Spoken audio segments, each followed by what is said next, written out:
excited to be here. Can I get a woo? That was easy. I should stop now, right? Quick while I'm ahead. Hi everyone, I'm Michael. I'm a physical activity researcher from Deakin, and you've probably noticed I also have an Irish accent. It's because I'm Irish. Now, the reason that I moved to Melbourne is I actually wanted the same miserable, unpredictable weather of Ireland, but just better coffee. I mean, have you seen an Irish flat white? It looks like this. Now, because I'm a physical activity researcher, when I was emigrating, I weighed up all relevant options, and they're all quite extreme, to be honest. You know, swimming, rowing, sitting on a plane for 24 hours. I chose a sitting option because as a scientist, I'm actually interested in sitting as a behavior, and I'm interested in the health impacts of sitting. So, you know, I couldn't give up an opportunity to observe an entire plane full of people sitting for 24 hours.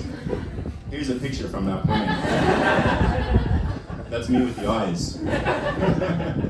And it's not easy, you know, trying to observe all of those people. And I even tried to break into the first class cabin to observe people in there, but they wouldn't let me in for some reason.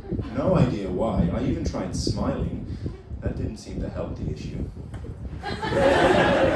No idea why. It also probably didn't help the fact that it was mealtime. But did you know that sitting after a meal is actually worse for your health than sitting before a meal? It's because sitting after a meal allows your blood glucose to spike. It goes through the roof, a bit like Santa Claus after eating too many cookies.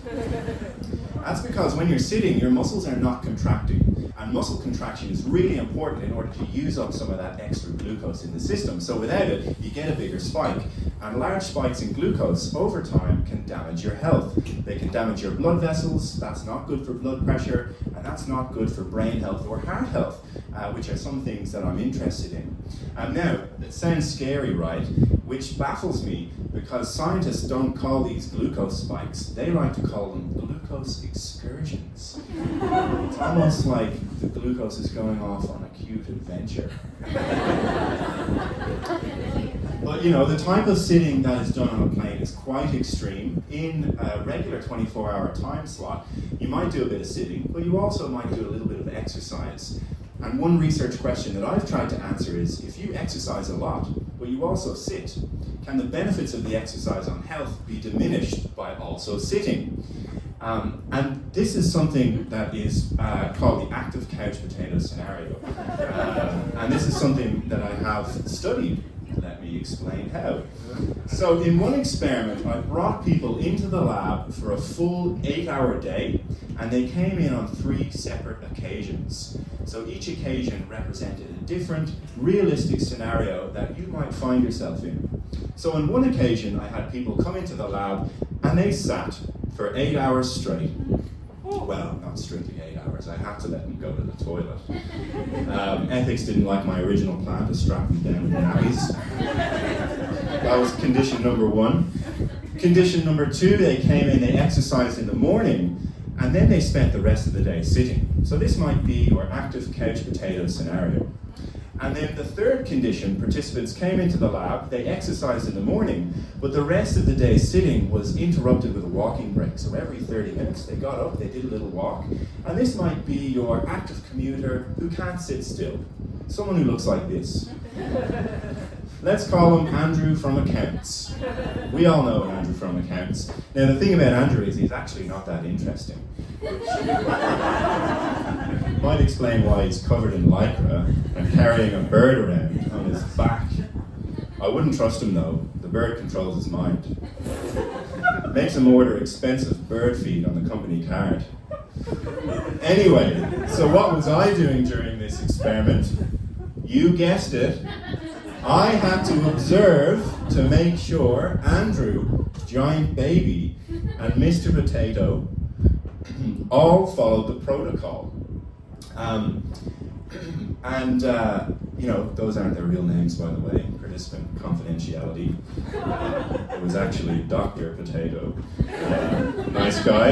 Had a PhD in potato science. Interesting side fact about Dr. Potato. His dad was actually a famous potato. Mr. Potato Head. chip off the old block.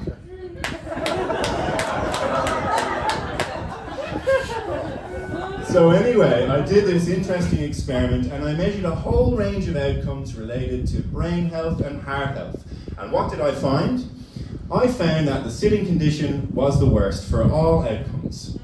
For outcomes related to brain health, like brain blood flow or cognitive function, the exercise was good, but it actually didn't matter if that exercise was followed by prolonged sitting or if the exercise was followed by breaks in sitting. But for outcomes related to heart health, like blood pressure and those pesky glucose excursions, the exercise was good, but it wasn't as good as when that exercise was followed by breaks in sitting. So, it's good to be a little bit like Andrew. Now, the thing is that heart health and brain health are actually linked. So even though something like high blood pressure might not damage your brain in one day, over a long period of time, it can. Because your brain has many tiny blood vessels in it called capillaries. And these capillaries, if they're exposed to high pressure over time, they can become damaged. And that can really reduce the flow of blood in and out of your brain. It's a bit like when Andrew gets on the bike and slows up all the traffic. It's not good for anyone's brain, and it can increase dementia risk. So, what is my take-home message for you? If you are an active couch potato, somebody who exercises, it may also pay for you to avoid prolonged periods of sitting. And actually, prolonged periods of sitting have been linked to a number of different diseases, like type 2 diabetes, and even some cancers. Now, often when I say I study the health effects of sitting, especially the increased cancer risk, people always say, oh, I've heard that sitting is the new smoking. And you've probably heard that too, right? Well, I'm here to bust a myth. It's not the same. I mean, think about it. First of all, sitting doesn't even look cool. Or maybe it's just Andrew who doesn't look cool. Second of all, if sitting really were the new smoking, you'd have to wait until you're 18 to sit down, right? Imagine how wild 18th birthday parties would be in that scenario. And finally, if sitting were the new smoking, sitting would be banned on planes, right? Planes would look like this. And this is actually something I'm petitioning for, by the way. So you may find yourself in this situation in the future. And if you do, you might think, oh, that's okay. I can sneak off to the toilet for a quick sit. You'll have to make it past me first. Thank you very much. You've been a wonderful audience.